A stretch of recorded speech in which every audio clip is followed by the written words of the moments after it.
Européen, cher Martin. Sr. Presidente do Parlamento Europeu, caro Martin Schulz, agradeço o seu convite e as palavras de solidariedade para com as vítimas das intempéries no sul da França. Sr. Presidente da Comissão Europeia, Sra. Chanceler, Senhoras e Senhores deputados do Parlamento Europeu,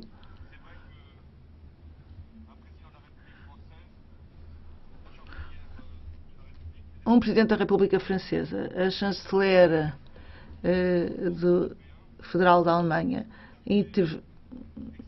a intervir juntos no Parlamento Europeu é algo de excepcional. Algo de excepcional, mas não sem precedentes. Como acabou de lembrar, há 26 anos, quase exatamente, Helmut Kohl e François Mitterrand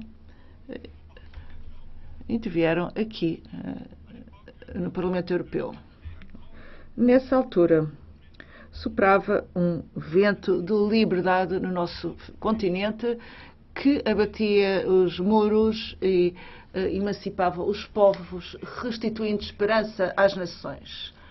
Helmut Kohl e François Mitterrand apresentaram há 26 anos, com Jacques Delors, as ações de solidariedade que iriam ser levadas a cabo para acolher as pessoas, que na altura não chamávamos refugiados. Mas o que era óbvio é que a Europa Ocidental estava disposta a acolhê-los. E foi o que aconteceu.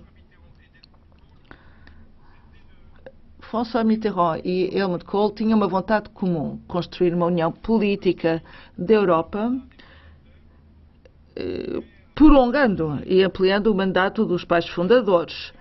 Queriam criar um mercado único, com regras sociais, e levar avante o projeto de uma moeda comum. Tudo isso era um mesmo processo que deveria ser levado avante com a mesma determinação. Hoje, 26 anos depois, vimos aqui dirigir-nos a vós, em primeiro lugar, porque é o 25º aniversário da reunificação alemã, mas porque, mais uma vez, ouvem-se ecos na Europa de novos dramas e o nosso continente encontra-se perante novos desafios. Há alguns anos que a Europa tem vindo a enfrentar uma sucessão de crises. Crise financeira, que teve a sua origem fora do nosso continente, mas que se propagou, provocando uma crise económica de que estamos a começar a sair. E uma crise social, com milhões de jovens desempregados. E agora estamos perante uma crise humanitária, perante um afluxo de refugiados que se deve à desestabilização de regiões no Médio Oriente e em África. Na sequência de conflitos armados e da recrudescência dos ódios religiosos. E temos também uma crise, uma guerra muito perto de nós, na Ucrânia.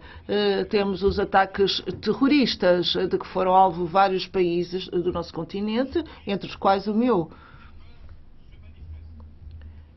E com essas crises também surgem os medos.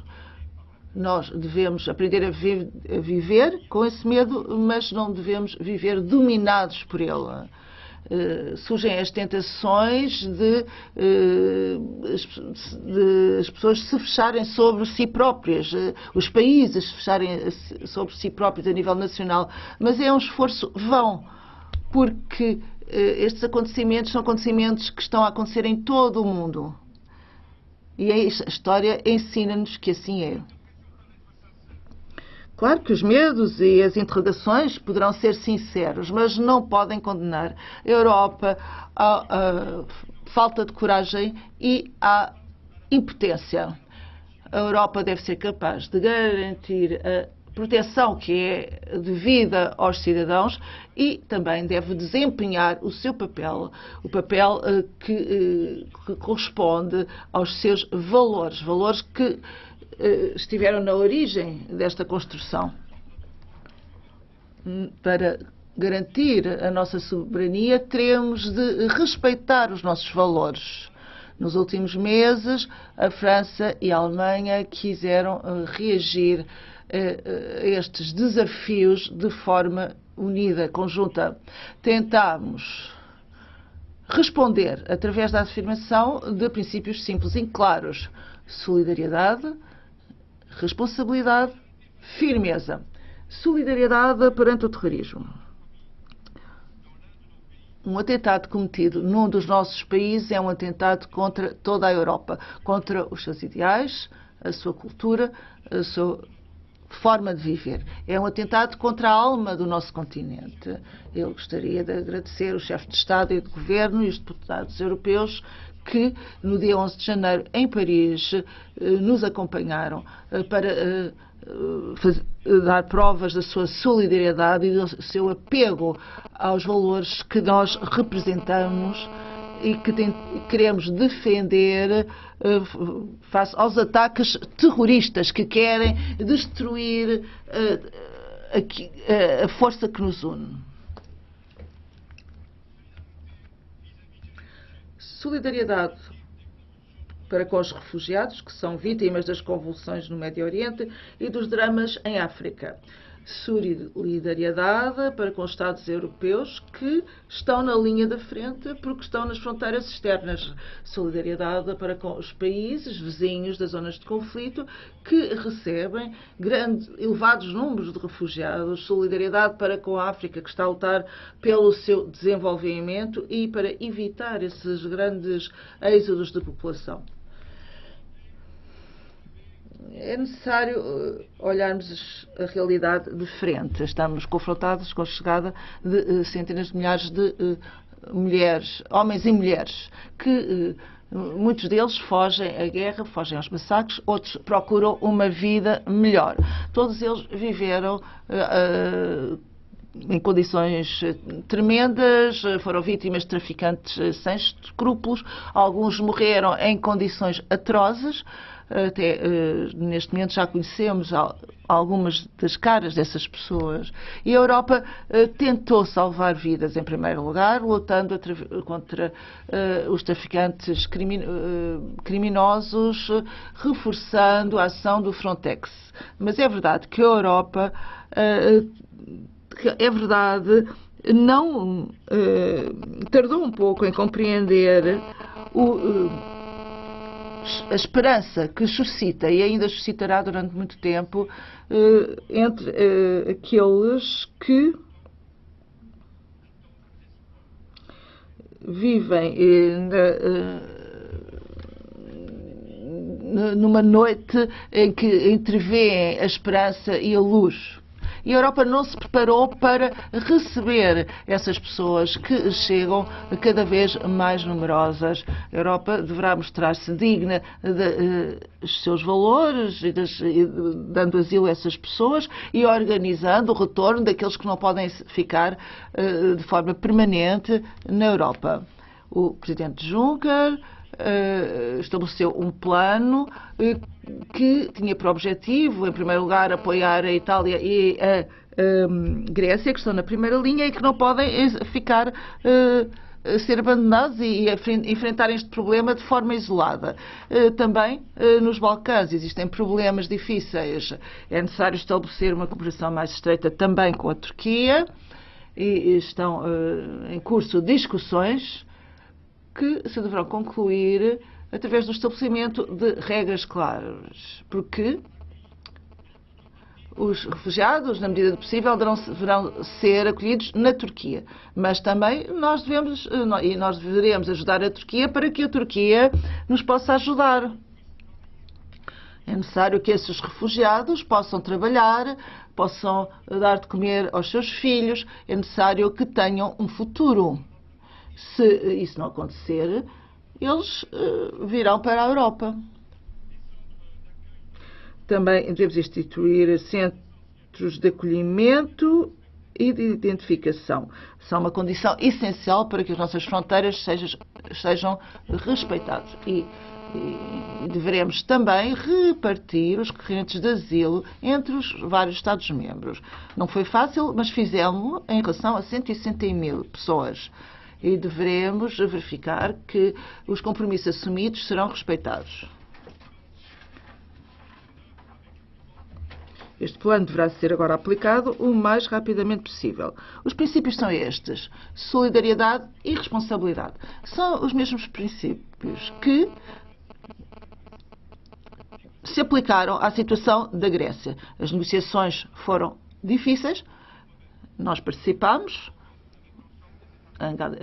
Angela Merkel e eu, a Comissão, os chefes de Estado dos outros Estados-membros. Estas negociações poderiam ter fracassado, mas se tivessem fracassado, teria sido muito mais do que um fracasso. Teria sido o abandono de um país cuja cultura e civilização ainda hoje nos servem de guia. E teria sido também pôr em causa a zona euro e colocar sob pressão outros países. Teria sido uma demissão perante as nossas responsabilidades comuns. As negociações chegaram a seu termo e foi aprovado um novo sistema de reformas, um novo programa de reformas e um programa de apoio financeiro. E chegará também à altura de renegociação da dívida que faz parte deste programa comum. O primeiro-ministro, o Sr. Tsipras, foi corajoso, consultou e quis que o seu povo fosse consultado após a conclusão deste acordo. O respeito da democracia, e digo aqui, neste símbolo da democracia europeia, não deve entrar em contradição com o respeito das regras comuns, responsabilidade e solidariedade. Trata-se de respeitar as regras comuns. A responsabilidade também a devemos demonstrar perante a ameaça terrorista. Devemos mostrar-nos vigilantes, mas isso não basta. Devemos dispor das ferramentas indispensáveis para que os serviços de segurança possam funcionar de forma eficaz dentro do respeito das liberdades. A França já aprovou um texto nesse sentido e a Europa deverá fazê-lo também. Estou a pensar, por exemplo, no dossiê PNR. É importante que o Parlamento Europeu aprove este texto o mais rapidamente possível. É indispensável para que possamos agir. A Europa também tem o dever de se mostrar de firmeza. Na Ucrânia, encontramos-nos perante uma violação brutal do direito internacional.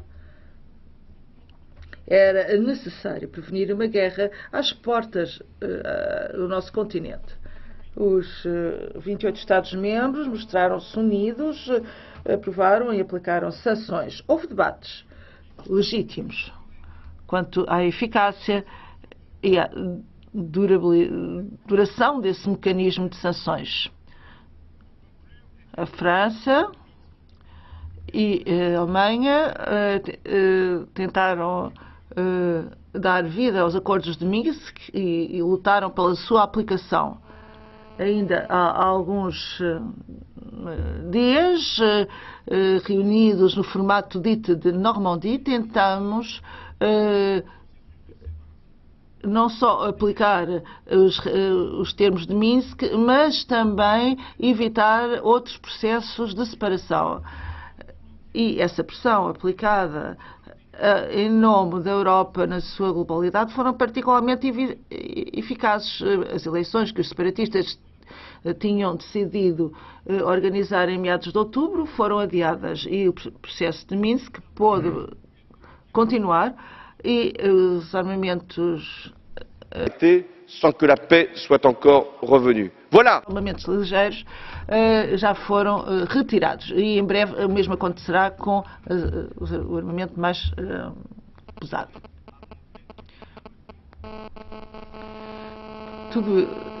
Tudo isto porque conseguimos demonstrar firmeza e solidariedade.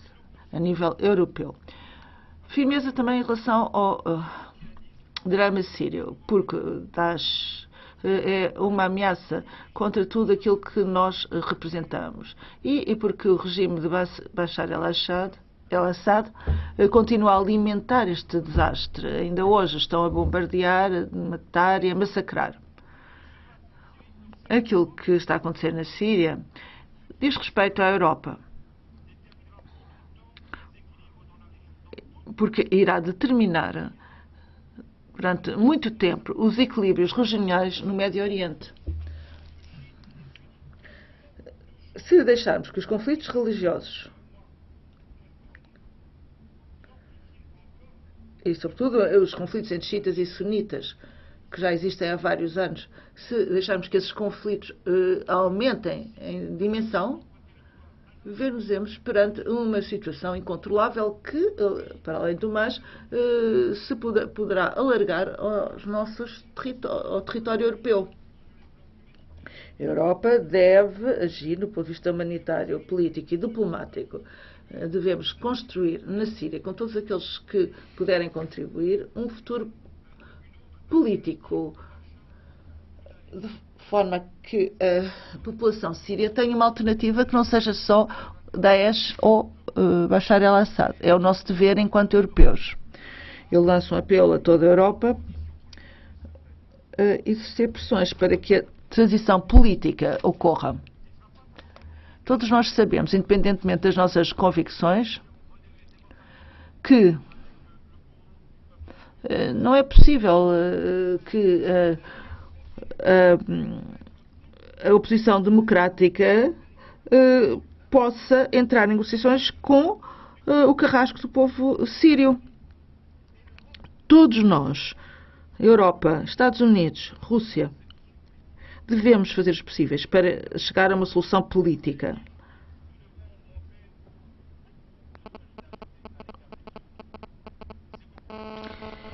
E, como já disse, devemos fazer provas de solidariedade para com todos os outros. E, dentro em breve, teremos uma cimeira africana em La Valette.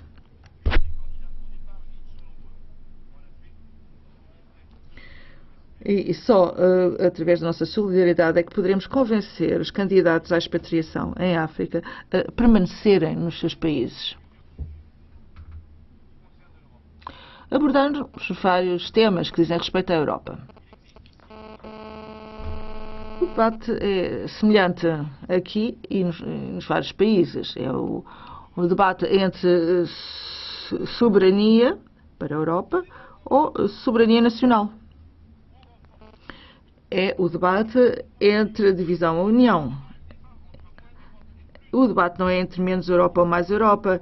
É um debate entre a afirmação da Europa ou o final da Europa, o fim da Europa. E o regresso às fronteiras nacionais, o desmantelamento das políticas comunitárias e o abandono do euro.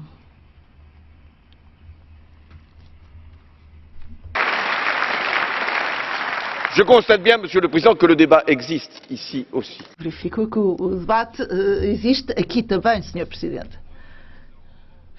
Há pouco menos de 26 anos, François Mitterrand, na altura em que deixou as suas funções, esteve presente no Parlamento Europeu para falar das lições que tinha retirado da sua experiência e da história. E disse que o nacionalismo era a guerra. E penso que ainda, e continuo a pensar que assim é hoje.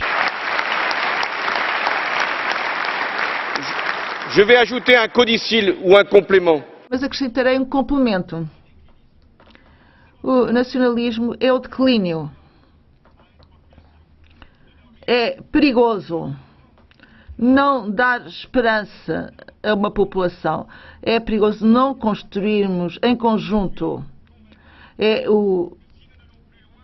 O orgulhosamente só é um perigo. E se não avançarmos juntos, vamos parar. Pior ainda, vamos regredir. E será então o fim do projeto europeu. Farei assim a seguinte proposta. é necessário consolidar e reforçar a zona euro para favorecer a convergência, acelerar a harmonização fiscal, a lutar contra o dumping fiscal e social e investir mais ainda do que aquilo que já fizemos através do plano Juncker. Fizemos toda uma série de... É necessário agir para que a zona euro seja governada e para que, em benefício de todos. E o Parlamento Europeu irá exercer o seu poder de controle e de supervisão e assim a Europa poderá progredir de acordo com uma integração diferenciada. Devemos também reforçar o espaço Schengen. Pôr em causa a livre circulação, regressando às fronteiras internas, seria uma decisão trágica.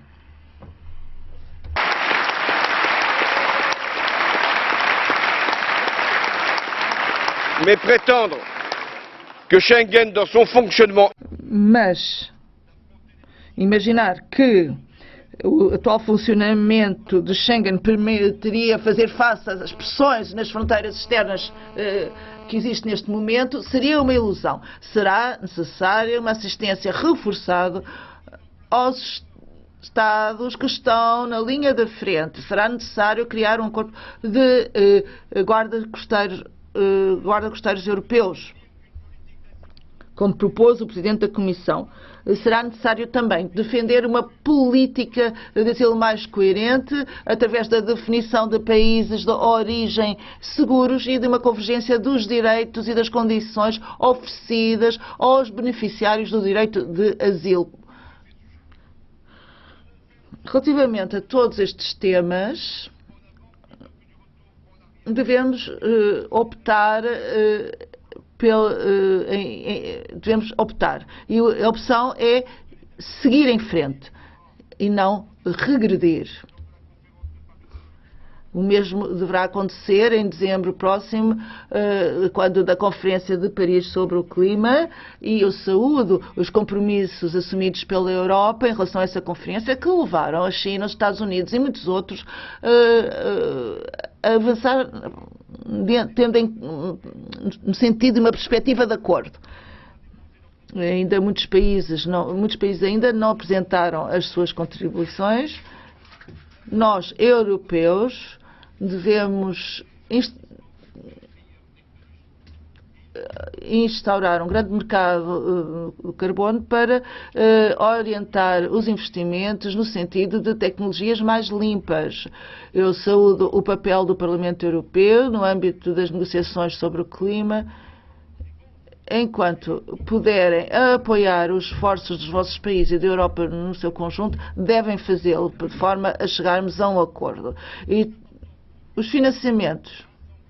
É importante conseguirmos os 100 mil milhões de dólares funcionários necessários para a transição energética dos países mais vulneráveis. Temos 2 meses ainda. Se não concluirmos esse acordo, devemos ter consciência de que seria uma catástrofe. Teríamos uma tremenda responsabilidade perante as próximas gerações. Não haverá outra conferência. Chega uma altura em que devemos tomar uma decisão, em que devemos ir em frente. Os governos presentes na Conferência de Paris deverão estar à altura das responsabilidades. Espero poder voltar aqui ao Parlamento Europeu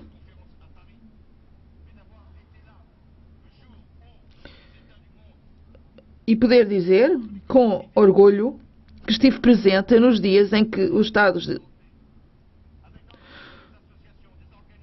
do planeta, os ONGs, os sindicatos, as empresas,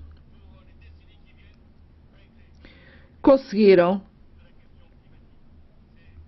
resolver, em grande parte, o problema do clima para os próximos decénios.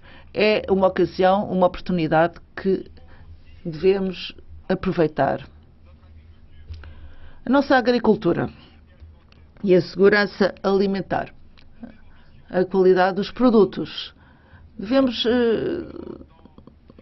ter a mesma ambição e a mesma força de vontade para os garantir.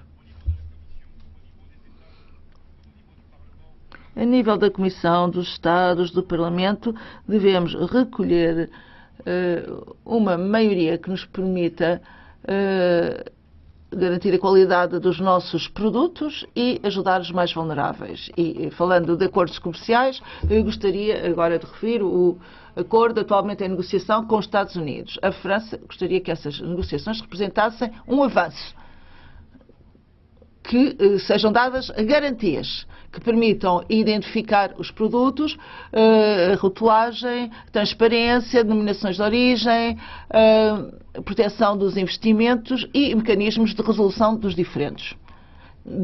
Essas garantias são necessárias para que esse acordo seja útil para as nossas economias. E gostaria de concluir com uma reflexão. Eu não tenho dúvidas que não haja aqui deputados que não sejam europeus, que tenham dúvidas quanto ao facto de partilharmos valores comuns, uma história comum. 25 anos depois da reunificação do continente, continuamos a enfrentar desafios. Temos opções à nossa frente. Nós não podemos fechar os olhos perante a realidade do mundo. E nenhuma fronteira, nenhum arame farpado nos irá proteger das ameaças externas. Só nós é que podemos tomar as decisões e termos uma visão de longo prazo, uma visão de uma federação, que deve ser o nosso objetivo último. 25 anos depois, é outra unificação que se deve realizar, a unificação do projeto, dos povos e dos interesses comuns, com uma única pergunta. Queremos voltar à ordem antiga, à ordem do século XX, com tudo aquilo que isso representa, ou queremos viver num conjunto coerente, voluntarista, para o século vindouro? Eu sei qual é a minha opção e farei todos os possíveis para chegar a compromissos tendo em vista este objetivo. E é esse o sentido da nossa colaboração com a Angela Merkel e com a Alemanha para estarmos à altura dos desafios deste século.